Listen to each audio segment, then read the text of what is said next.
Every decision you make on a ranch needs to be driven by, does it make financial sense? When it comes to ranching, the decisions that matter most aren't always the easiest ones. If we weren't so attached to this asset class of cows, people in agriculture would look at it far more easily if they didn't have that great emotional attachment to our cow herd. That tension between discipline and emotion, boy, that's something we all as ranchers wrestle with. So today we're going to sit down with John Maddux with the Maddux Cattle Company out of Imperial, Nebraska. John brings with him a business-minded perspective that's been shaped by multi-generations on their family ranch, as well as time spent off the ranch. Now we're going to talk about how financial focus and discipline shaped their operation, his view on managing cows as assets, and how they've bred and developed heifers over the past 20 years. That's on today's episode of the Working Ranch Radio Show.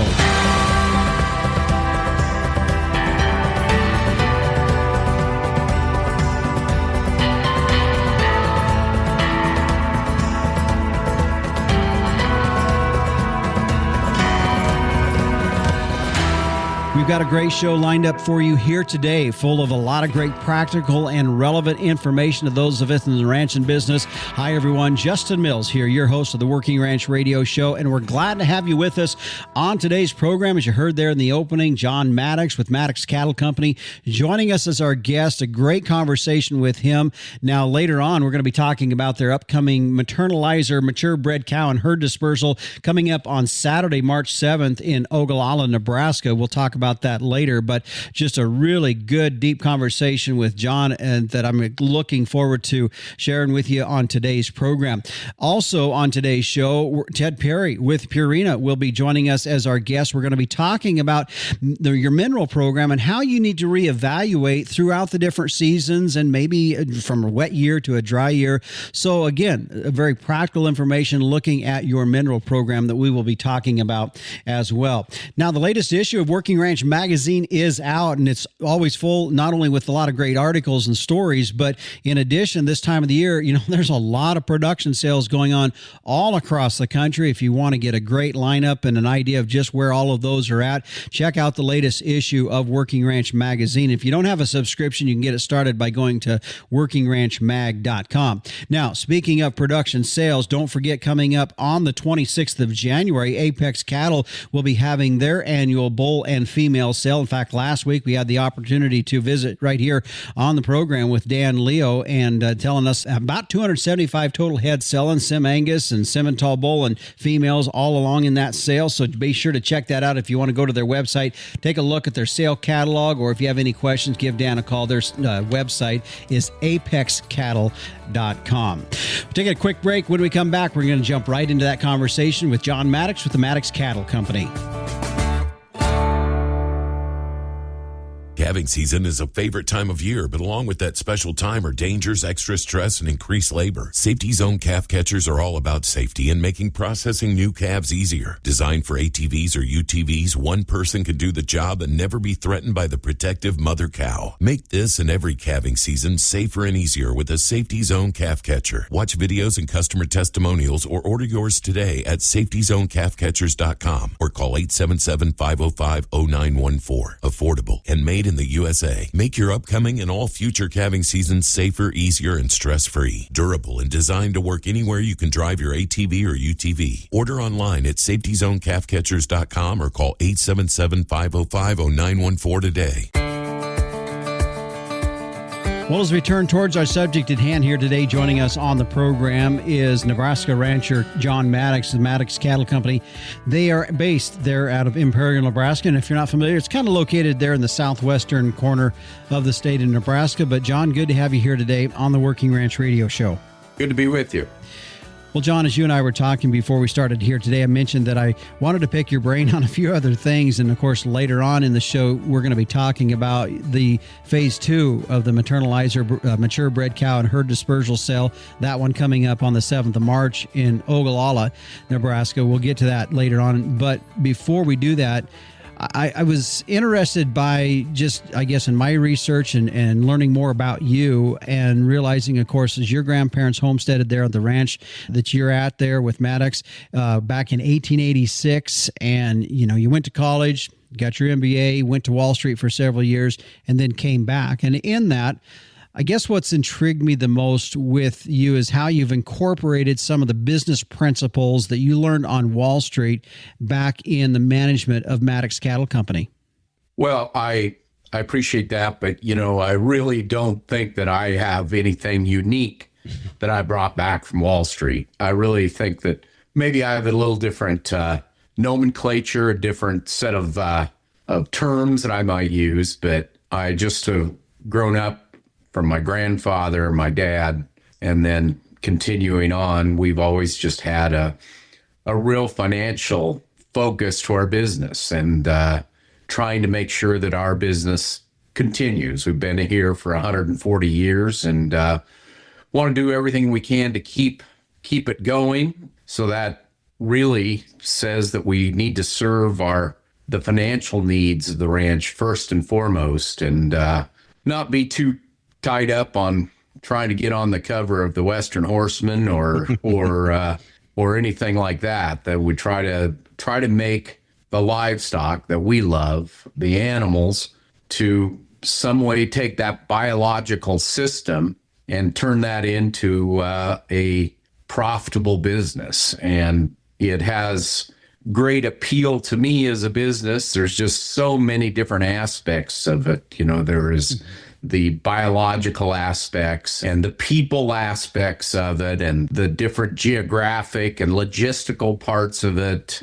And of course, the markets and the financial part of it. So it's so multi-dimensional and so many different areas that you have to master to be successful in it. But to me, it's of great interest that we try to pull all of those different skill sets and different areas together to make a profitable business for the long term for the Maddux family. Yeah. A couple things there that you said that I think is interesting, especially maybe this time of the year where a lot of folks are reflecting on what's ahead for them and looking ahead and planning and trying to be strategic in how we move forward. And there's a lot of dynamics. I mean, we're all in this as ranchers, knowing that we're dealing with the highest cattle markets we've had in a long time. Some of our input costs are also as high as they've been in a long time too. But all of that putting into mind. And one of the things that you said as you started your response in the last one is just a very strategic, I guess, very focused. And that's something I think sometimes, and I'm guilty of this, John. I'd say that's partly where I feel like I need to kind of pull things back together. Is be very strategic, be very purposed with where we're planning to go, and identifying that. And that was something that you shared and been very explicit about as well. Yeah, it's Warren Buffett has a saying about investing, and he said the number one rule of investing is don't lose any money. A number two rule of investing is don't forget rule number one. And so, I think it is important to really have that understanding, that financial understanding, is every decision you make on a ranch needs to be driven by, does it make financial sense? And for us, there are some decisions we make that may not look like great financial decisions at the time, but we take a long-term perspective on it too. And there's just thousands and thousands of decisions you make every year. And we take every decision and against the backdrop, what increases our probability that we can keep this thing going? And if we can't keep it going financially, there's just no way we can satisfy any of the other things that are important. So, again, I think that focus of continually asking, what is it we can do to keep our thing going? It always brings you back to the financial question first. And then there are some more subjective and less clear dollar and cents things that you have to do to keep your business going. But always having that fallback about what's the long-term impact of this is something my family is always focused on as we make any decision. Yeah. John, you said when you started there that there's been some decisions that you guys have made that maybe from the outside looking in, people have thought, well, that doesn't look like that is going to be a profitable decision. And I know there's been several, I know there's lots, but Is there one that comes to mind, top of mind, that maybe you could share with us? If not, that's fine. But is there something that sticks out in your mind of maybe a decision that was made from a long-term perspective that would have confused maybe other folks in the industry and wondering, well, why are they doing that? Well, back in 2005, we had a complete cow dispersion. We sold all of our cows. We had about 3,500 cows and some heifers that we sold. And we did it because we were really in the throes of managing our estate tax issues that my mom and dad had. Mm-hmm. And so, plus there was some consolidation where we're buying out some family members and that sort of thing. Again, not like that I don't think it was a bad financial decision, but it was a decision a lot of people would have a hard time doing because we'd spent generations building that cow herd. But we went ahead, had our liquidation, had a tax plan for that liquidation. Okay. In addition to just selling the livestock, we had a plan about how we were going to not avoid the tax, but mitigate the tax problems and put us in a situation where we really had the ranch secured that next generation. So if we were too attached to those cows and too in love with saddling up and riding through those cows, and we put so much sweat and time and effort into, we might have put the ranch in jeopardy for other reasons, financial and tax and just the whole succession issues. So that would be one area where a lot of people were surprised and shocked and really couldn't believe that we'd be willing to just sell all of our cows. But, for us, it was good for a long-term decision to keep our little thing going. And you don't regret it. You look back at that. Of course, you're still, here we're 2025. You said that was 2005. You're still in business 20 years later, so it must have been the right decision. It was the right decision, and fortunately, the market's kind of worked in our favor, but they could have worked the other way. Yeah. So I guess, so the way it turned out well. It was a lot of work to rebuild our cow herd, and we had to put a lot of extra effort into that process with artificial insemination and just our different breeding systems that we put together. So it certainly wasn't without its costs, but we put our business on a more solid footing for that 20 years that has gone by. Yeah. All right, John, let's take a break here. When we come back, I want to go into one other aspect, and that is how you view the cow herd in terms of cow appreciation and depreciation and some of the management things that you implemented to get the best out of the cow in terms of appreciation and not take the hit from the depreciation side. I want to talk about that when we come back next, okay? This segment today brought to you by No Fence, grazing without compromise. Find out more at nofence.com. Imagine keeping your cattle exactly where you want them while being able to tap into insights powered by a collar and an app. No Fence is the world's first virtual fencing system for grazing livestock. From the palm of your hand and delivered with GPS technology, you can set and move pasture boundaries, gain insight into grazing patterns, receive reduced animal activity alerts, and more. No wires, no posts, just empowered grazing that supports healthier land and your herd goals. 10,000 plus producers globally already trust No Fence. Explore the possibilities at nofence.com.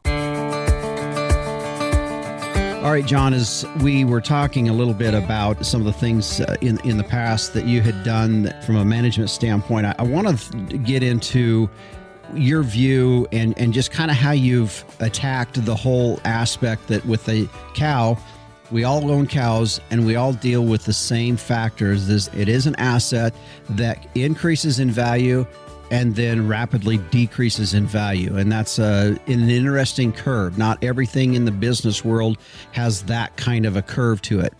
How did you address that curve in trying to get the most out of that rapid appreciation and then rapid depreciation that takes place in a cow? Where do you feel the opportunity lies for the rancher? Well, I'm going to back up just a bit, Justin, on that. Okay. Because it kind of goes back to our philosophy of what we're trying to do with our genetics. Okay.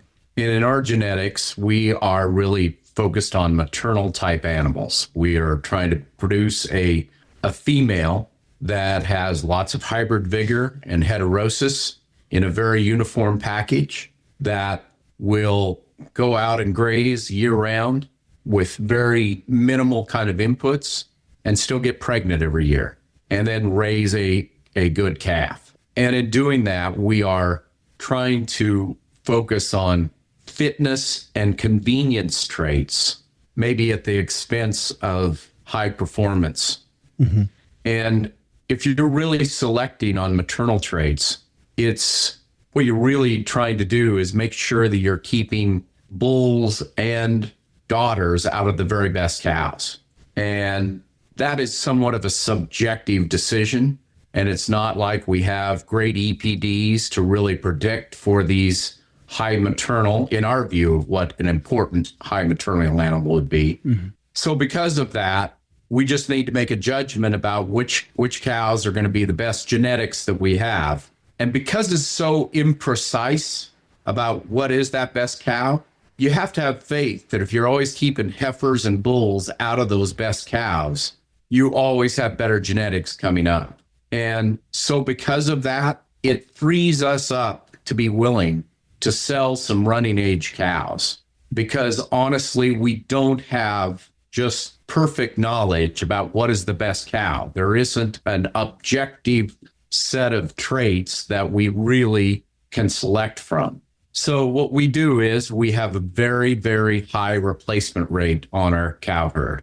And we do that by keeping almost every heifer that is born on the ranch and save her as a replacement.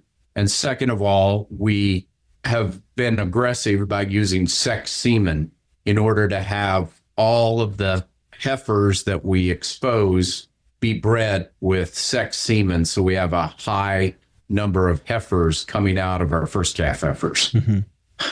So having that high replacement rate gives you the freedom to go into your running age cows, say 5, 6, 7-year-old cows, and sell them every year. And if you look at that curve of what a replacement heifer through a 6-year-old cow is worth, it changes over time, but it sometimes in the cycle, the highest priced cow has been that 6-year-old cow. So in other words, we have that high replacement rate. We have a lot of heifers coming up, but they're always gaining in value up until she becomes a 6-year-old cow, when that depreciation curve starts to decrease. So we try to go into our cow herd and sell every cow before she starts to lose a lot of value. And it's just managing that asset so that we keep that high value in there, as opposed to having that older cow who has a very low salvage value when you're all done. And all of that is predicated on having a pretty low cost input schedule to those replacements. Mm-hmm. And so we try to manage those heifers. We develop those heifers so that we breed them at a relatively modest weight for first breeding. We followed that research at the University of Nebraska closely, and there is just good evidence to show that, we can get these heifers bred and conceived at 55% of their mature weight. Our cows are 1,150 or 1,200 pound cows. So for us, we can have a 650 pound heifer and have a very high level of conception rate on a heifer that perhaps a lot of people in the industry would say was too small to get acceptable breed ups on. So that high replacement rate, and then keeping all our heifers, developing them, focusing on only keeping heifers and cows that calve early in the breeding season. And that has allowed us to improve our overall fertility of our herd. Maybe not from a genetic standpoint. The genetics of the heritability of fertility are quite low, but statistically, you really help your breed up on your cow herd if you're not keeping a lot of late calving cows and late calving heifers around. Mm-hmm. So we've been able to have a high replacement rate, used a lot of sex semen, allows us to sell those 6-7-year-old cows before they have a lot of depreciation and a lot of expense in that depreciation in affecting our balance sheet and our net. Yeah.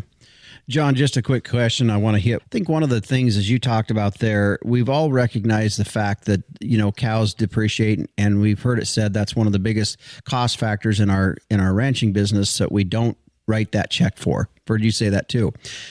When we're seeing what we're seeing in the market now with the cow value going up, it's hard to maintain that discipline and not want to keep those cows a little bit longer. How do you rationalize? How do you put all this together in terms of dealing with that and the appreciation, depreciation conversation that takes place when this market's been going up as it has been? Well, we're pretty humble about knowing which way the market's going to go.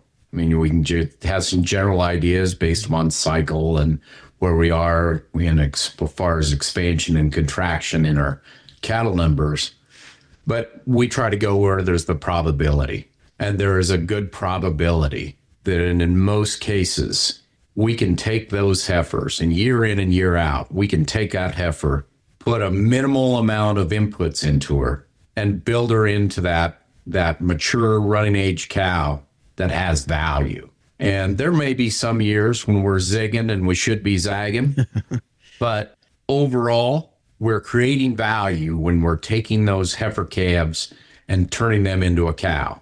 So I try not to get too involved with the overall giving up that cow that has that potential to raise that expensive calf, because we're working on the probabilities.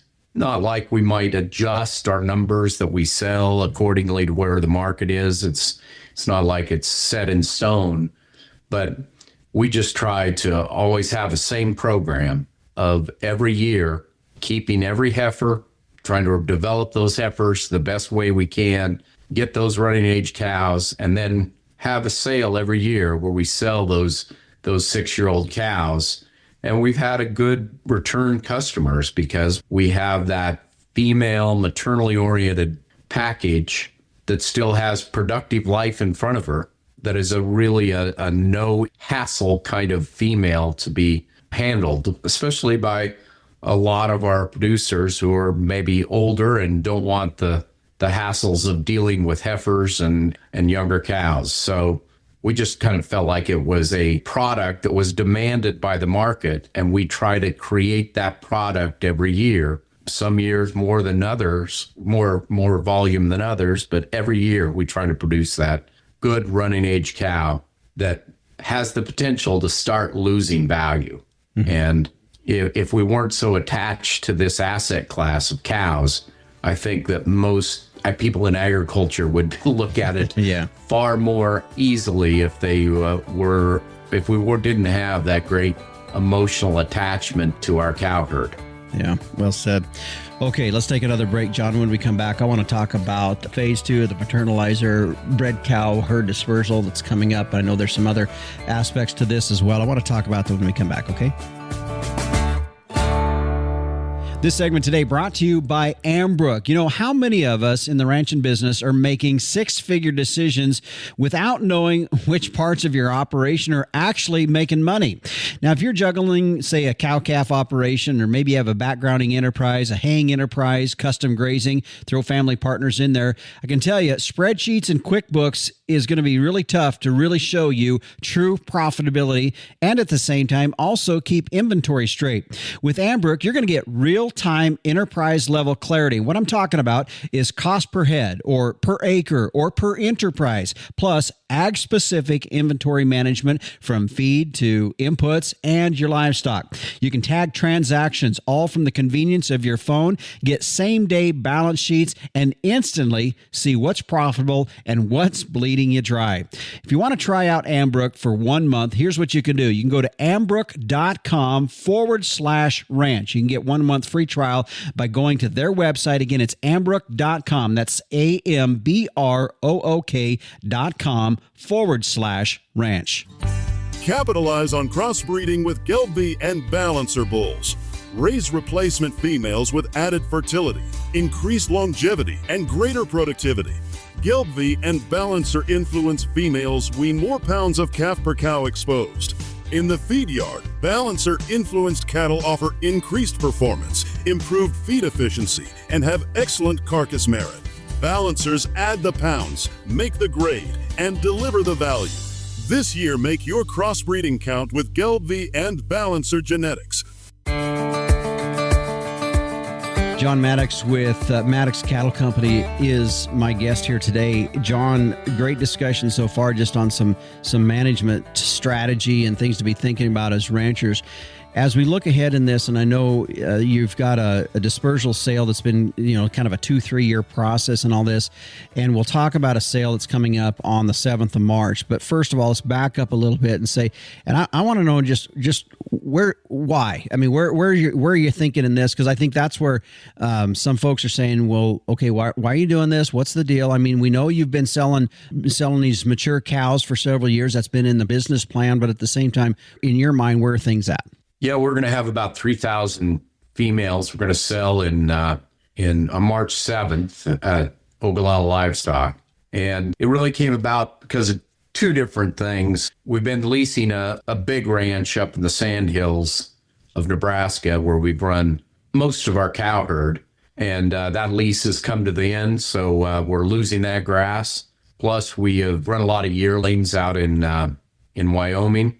And a couple of those grass deals are, again, coming to an end. So all of them good relationships. By the way, I wanted to mention our grass relationships are some of our most important relationships on the ranch. But because of circumstances, we're not going to have them going forward. So much less carrying capacity that we're going to have for running the cow numbers that we have. And so we're going to sell some cows to right size our cow herd for our ranch here in Nebraska, and also maybe to take a little different approach and have more yearlings here in Nebraska on our home ranch as opposed to running them out in Wyoming. Yeah.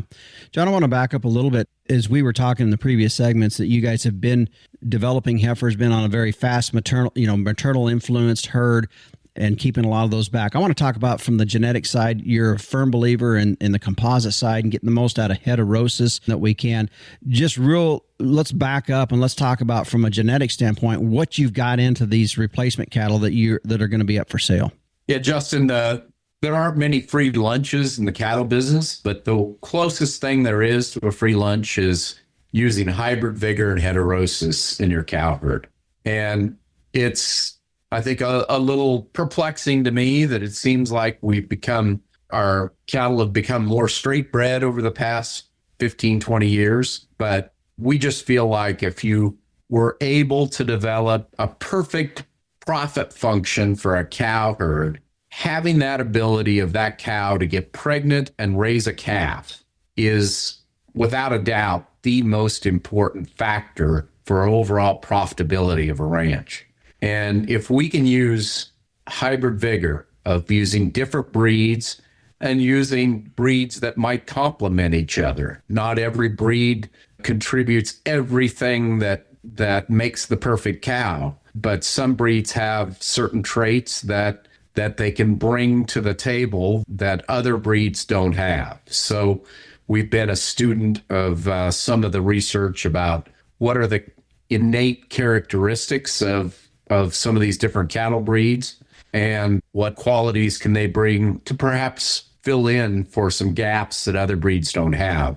So we've built a composite based around maternal traits. And for us, maternal traits does not mean high milk. It's just that ability to go out, forage on range or crop aftermath year round and still get pregnant every year. And so we've got a composite made up of Red Angus and then 3 other British breeds, Red Poll, South Devon, and Devon, and Tarrantay. Not a British breed, but perhaps the more British in type than many of the continental breeds. Yeah. So that composite, 5 different breeds, we're able to maintain 75% of the available heterosis, maternal heterosis that's in that herd. in those breeds in that composite. And, Justin, we aren't going to have some 650-pound weaning weights or not going to have those big, big old soggy calves. But the one thing I am really pleased about our cow herd and our history of it is they get bred, and we have a high fertility rate on our replacement heifers and our cows without having to put lots and lots of feed into them. So I think that is the one trait that I am the most proud of, and I think the one that I would stress the most is that they have this this high heterosis, not because we have had some great genetic selection program. It's just that we're using that innate ability of heterosis to improve fertility in our herd. Mm-hmm. Yeah. John, I want to talk about this sale coming up. I know you have on the 14th of July on Western Video there at the Reno sale. There's going to be some home-raised steers in that offering. But let's back up to this sale coming up in Ogallala, Nebraska at Ogallala Livestock Auction on the 7th of March. You mentioned about 3,000 head. There's some 2-year-old heifers in there. Let's kind of go through those offerings if we can and explain what you got there. Yeah, we're going to have about 450 head of first calf heifers. They're going to be all AI'd, and we AI'd them to a high growth terminal bull, an ABS bull, arrowhead. And, that really highlights, Justin, what we're trying to do with our cow herd. We are trying to produce that maternal type animal, that maternal female that is selected for the traits that allow her to get bred every year. And we also look at things like udder scores and condition scores and some of these more subjective traits to make sure that she really is going to make that really top-notch cow that has fleshing ability and has hopefully a near perfect udder, great mothering ability, those kind of traits. But she's not going to deliver that really high-growth calf.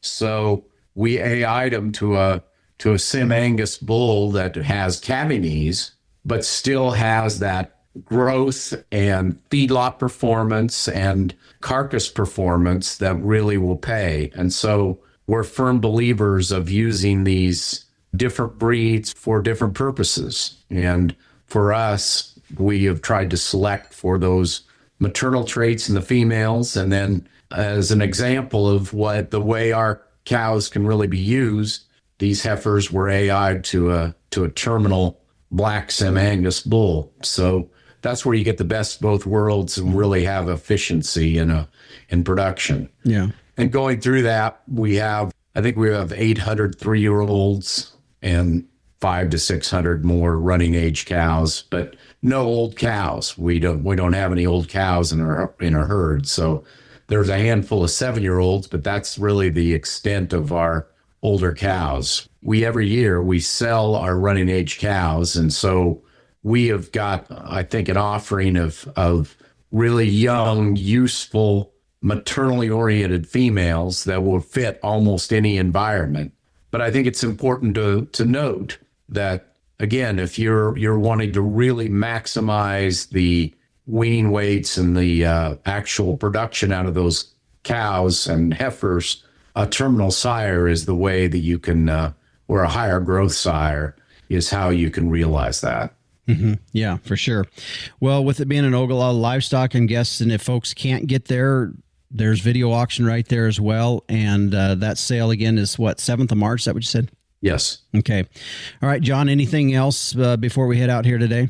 Yeah, just that, we've been in the cattle business a long time. And the one thing about our offering is that we have really careful to make sure that all the cows with any problems are not going to be in Ogallala. Mm-hmm. And that has been a big part of our program every year, that we always have a cow sale in Ogallala, but any cows that are less than ideal, if we have any kind of udder problems or any kind of production problems, or if she happens to be high-headed or anything like that, we don't even take them to the sale. And so we do our very best to make sure that every cow that we have up there we can really stand behind as to the best of our ability. We think she's going to be a good, productive cow.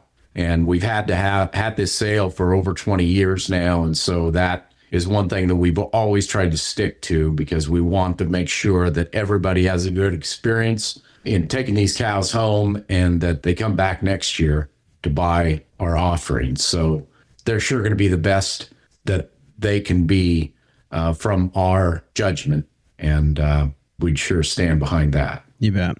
All right. Well, John, I sure appreciate you taking the time to do this. I know initially brought you on here to talk a little bit about this sale coming up on the 7th of March, but I appreciate you staying with me a little bit and picking your brain on some other things that I think was a valuable conversation for folks.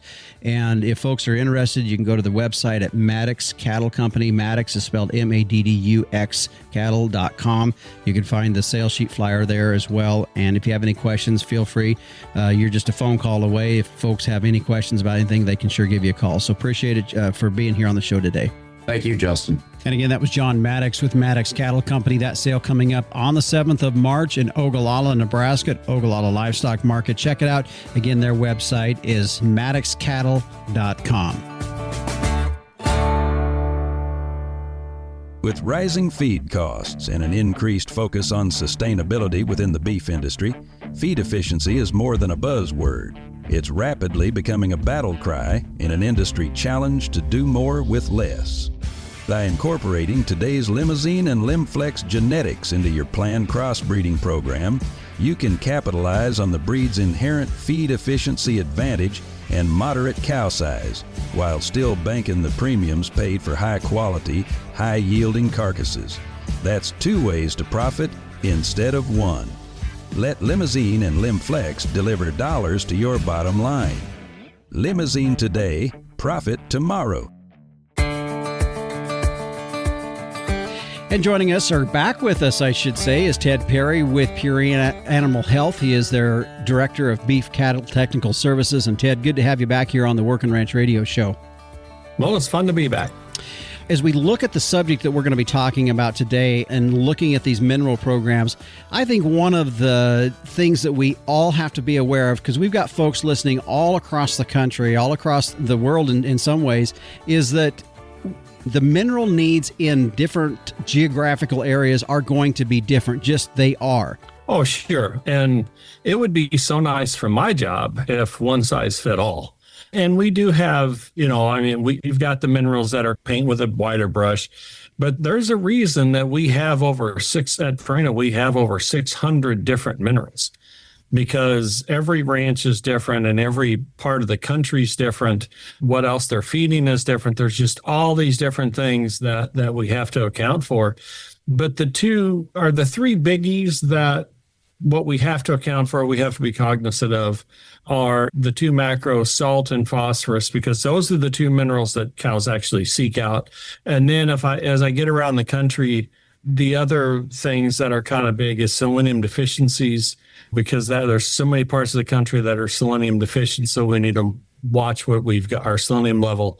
And then as I get all through the Midwest and the West, we've got copper deficiencies. So those are the ones to really look out for, are kind of about the big shout outs. But the absolute amounts of all the other stuff, that's all over the place. And what we're doing with our mineral program is we're meeting her needs and then just kind of getting out of our way. We can't overthink it, but I think in general, if we just make sure that we're giving the girls what they need when they need it. So I think the question that comes up next, Ted, and as you're talking about this, it's something as a producer myself, I'm thinking, where am I lacking? What is the makeup of my particular geographical area? And how do I go about finding what am I lacking here? And I know we've got a lot of different geographical areas that we're talking about, but for ranchers, where would they start as they start to analyze, okay, this is where I'm lacking? Well, I like to start with a forage sample because we kind of get an idea there. And then generally speaking, as we get into different areas, it's kind of well known what's deficient or what our problems are. When you have antagonists in the area, that's kind of well known. It's pretty common. And then we need to make mineral adjustments around that too. So, there's been enough data data produced around most of the places that we have a good idea of what's in the background or what's lacking. And then like your local dealer knows it, or certainly your local extension agent can help you with that. But it also starts with a forage sample, because a lot of times we tend to paint with a really wide brush. And I've actually been with ranches that they just assume that they are selenium deficient, really selenium deficient, and they're giving shots and everything else. Plus, when we have a mineral that's really high in a high bioavailability selenium like we have, we've actually caused selenium toxicities in selenium deficient areas just because we were so sure they needed more. So we need to look at a total approach. If we're getting, where else are we getting mineral from besides the supplementation mineral? But certainly we need to look at a total approach and look through to see what exactly the cows need. Yeah. Ted, the question is, you had talked when you started answering this last one with first testing the feed, and of course there's an assumption in that feed, water, test those inputs that are going into those cows. How much can that change from the different times of year? The macros stay fairly consistent, but we can start getting things tied up, right? Mm-hmm. So like right now, we're feeding stored grass. It's pretty rough. So we know that our phosphorus is low. We know that the macros are low. So we need to account for them. But as we move out and we get into other feedstuffs, or we get out in the spring, then a lot of times when we get to the spring, now we've got lots of available minerals in springtime. So what do we see when we've got, for example, the high phosphorus mineral that we've been feeding all winter? All of a sudden we see our mineral intake crash. And the thought process is, well, the girls just don't want the mineral right now. Well, they probably do. It's just that they don't need the phosphorus or the salt, but they still need the trace minerals. Mm-hmm. So that's why we need to adjust our mineral program. If we're high, if our grasses are high in phosphorus, we need a mineral that's low in phosphorus. And, just adjusting, making those types of adjustments. And it's like everything else that we've talked about over the years. Someday you'll just be able to give this podcast without me, because you'll say, well, this is what Ted will say. Yeah, I know it. But the cows will tell us what's going on. Yeah. If we watch and we watch our mineral intake, but if mineral intake all of a sudden drops, we get to the spring of the year, we know there's a lot of phosphorus out there, then we need to adjust our mineral program accordingly to make sure that she's got those traces and she's got a full mineral program going through. Because that way, if we're spring calving, we certainly want her to get to rebreeding. But then on our fall calving cows, we certainly want to be cognizant of that maternal nutrition that's going on with the fetal programming. So it's a year-round program, and lots of ranches do it differently. Yeah. Ted, I want to go a step further than that as we talk about different changes of the year. Now let's talk about different years, literally, where we could be having a wet year, we could be having a drought year. And how does that play into this in trying to dial in on what the needs are? Well, generally speaking, the more forages we have, the higher the quality of the forages and the better the mineral profile in there. When we really get into trouble is during drought years, because with drought years, now we've got a situation where we don't have much forage. It's lower quality forage. And not only does the forage not have as much mineral in it, but because it's bound up with lignin, it's not nearly as available. The other problem we have in drought years is we can have a water source that's pretty okay with sulfur and iron or any of the antagonists, but in a drought year, that concentrates up. So now all of a sudden our water supply just became high in sulfur, which is going to tie up a lot of trace minerals. So we have to be cognizant of what's going on, besides just the forage, but from the water supply. We get into a drought year, then any antagonists are probably going to go up, and we need to account for that. During a good year with lots of water, usually that's not a problem. Yeah. Okay, Ted, I know you do a lot of meetings with producers, and as you are having those meetings, what are some of the biggest myths or misconceptions when you're talking with producers about mineral needs that you just wish there was a different understanding amongst us as ranchers about how we look at these mineral programs? The biggest myth that I see that I've never been able to solve, maybe you can help me. Okay. Because 40% of the cows in the country never get mineral. Okay. And there's a thought process out there that our ranch will only raise this, and adding minerals is only going to increase our cost. And the problem with that is, one, it is a myth. It is truly a myth, because one of the things that we don't realize is these cows have gotten more productive. Well, their requirements, the total amount of feed that they need, the concentration, the parts per million hasn't gone up, but the total amount of everything has gone up. So those 1,400 pound cows, they need more minerals than great grandma did that only weighed 1,100 pounds. And it's more important to meet those, because if we don't meet those needs, what the cow does is she just lowers her production. So now, we don't want to be in a situation where we've got a 1,400 pound cow that has the genetic potential to raise a 700 pound calf, but because we didn't give her what she needed, she's going to wean a 400 pound calf. That's just really raising our expenses. We've got to meet that cow's need so that she can do the best job that she can. And, ranchers doing an outstanding job of selecting sires and doing selection to increase productivity. I look at it this way. When we increase productivity, we're putting a bigger motor in those cows. Those cows need more gas. They need more groceries. We've got to supply those with those groceries, or we're just defeating the purpose of increasing our genetic potential for gain. Ted, you talked about 40% of the cow herd in the United States are not on a mineral program.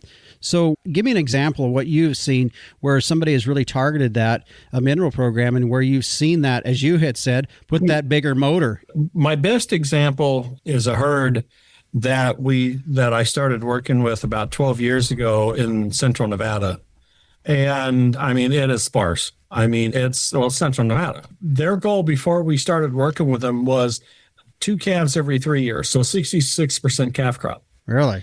Just by using a mineral program, and because of the vastness and moving the water around, but we use mineral tubs, they've now maintained over an 85% calf crop for the last 12 years. So a 20% increase in a calf crop for the price of a mineral tub per cow. When calves were $2,200, that's a pretty, to buy $125, $150 mineral tub, that's a pretty cheap investment. And that is fairly routine. The other thing that people can see, if they want to, there's 2 things to look at if you doubt if the mineral program's working. One, as we get into summer and the forage quality goes down and the minerals start stacking up, if you put a mineral program out, you will see the manure pies go back to more normal, so they're less stacky. When they're less stacky, what that means is the rumen's digesting more of the fiber. Because the reason it's stacky is because the fiber's coming out of the rumen. Yeah. The reason it's doing that is because the rumen microbes actually have a mineral requirement too. So if we feed the rumen microbes are going to digest more forage. And that's really what the cows are out there to do. For folks that question whether minerals do any good, try that next summer. Okay. The other thing that we know is cows that are on a good mineral program, they will carry a higher body condition score into the fall at weaning because they've been fed all summer. So there's it just increasing the feed efficiency on the pasture, that pays for the mineral program, or at least half of it. Mm-hmm. That doesn't have anything to say with, increased breeding, increase everything else, but it just literally goes all together. But we literally have to start with feeding the rumen microbes. If we feed the rumen microbes, everything else comes into play. Yeah.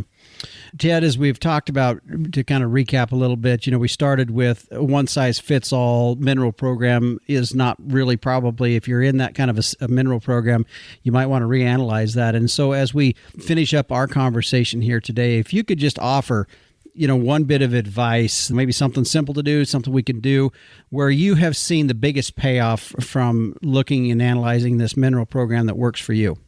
The first thing is start with a loose mineral program.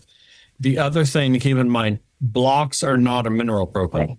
Salt blocks, red salt blocks, sulfur blocks, those are not a mineral program. Because we get that occasion. It's like, well, we've got the red salt blocks out. The red salt blocks are 97% salt. Mm-hmm.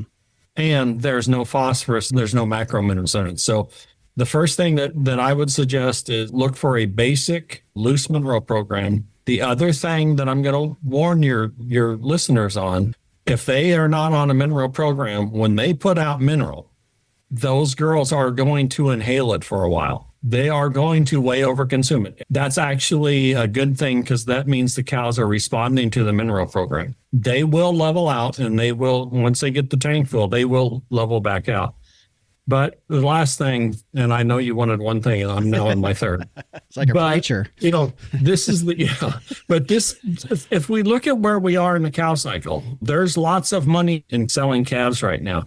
Take the next 12 months and make sure those girls have mineral out every day.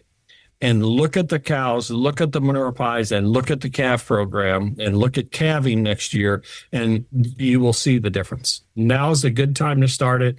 So if you do it all year, you'll see better calves next year that you wean, and should have a better breed up in that cow herd. And probably the easiest way to do it, just try it for 1 year. Yeah. And that way, that will show you the value when we go down in the cow cycle. And all of a sudden, now we need every penny. And, when we're looking at that $50 profitability, the minerals will be your difference between making money and losing money. All right, Ted, as we talked about again, very beginning, we were talking about the regional needs that folks have. For folks that are interested, if somebody wants to find out more about their local mineral needs and what's available out there, where would they go to do that? Their best source of information will be their local Purina dealer, because their local Purina dealer will have the minerals that are set up for that region. Because, we have Texas minerals, we have Northeast, we have, Northwest, we have minerals set up for all the regions. They will have those minerals. They will also have the minerals that work well in their region. If they want to do something kind of looking behind the scenes, I know, some people like to go on the internet and kind of get an idea of what's out there before they start. Go to our website, purinamills.com, and they can get an idea of what they think they want, and then take that information to the local Purina dealer, and they'll be able to set up a pretty solid mineral program fairly easily. You bet. All right. Well, Ted, good to have you back here on the Working Ranch Radio Show. Yeah. And again, that's Ted Perry with Purina. If you'd like more information, head to their website, like he said. Find out more at purinamills.com. It's more than a convention. It's where the cattle industry comes together. CattleCon 2026 is heading to downtown Nashville, February 3rd through February 5th. Gain insights from top cattle industry experts, connect with fellow producers, and take part in shaping the future of our business. Plus, world-class entertainment and inspiring keynote speakers. Whether you're there for the business, the education, or the good times, CattleCon is where it all comes together. Register today at convention.ncda.org. This year, when it comes to those pesky horn flies stressing your cattle, make fly control one and done with Alticid IGR XRB. Alticid IGR XRB delivers season-long horn fly control from just a single application bolus, providing up to 195 days of relief regardless of mineral consumption or location. It breaks the horn fly life cycle with no impacts on beneficial insects, giving you flexible, consistent control. Learn more at cargilanimalnutrition.com/Alticid bolus. As you were hearing just a moment ago there, the 2026 Cattle Convention is rapidly approaching. In fact, it's coming up that first week of February. I'm looking forward to being there. And if you are going to be making your trip back to this year's Cattle Convention in Nashville, Tennessee, be sure to stop by the Working Ranch Magazine booth and say hello. I will be there along with the captain. Tim O'Byrne will be there as well, and all the great folks with Working Ranch Magazine. So be sure to stop in, say hello. You can grab the latest copy of Working Ranch Magazine, and don't forget to sign up for this year's grand prize drawing. Not quite sure what it is. We were just talking about it the other day, and if it's what I think it's going to be, hey, this is something worth stopping in and checking out. So be sure to stop by and see us at our booth at the upcoming Cattle Convention in Nashville, Tennessee. Well, the Working Ranch Radio Show is a production of Working Ranch Magazine, branded #1 by America's Ranchers. If you'd like to get a hold of me, you can send me an email at justin.workingranch@gmail.com. Thanks for joining us on this week's edition of the Working Ranch Radio Show. I'm Justin Mills, and until next time, keep your chin down and your mind in the middle. So long.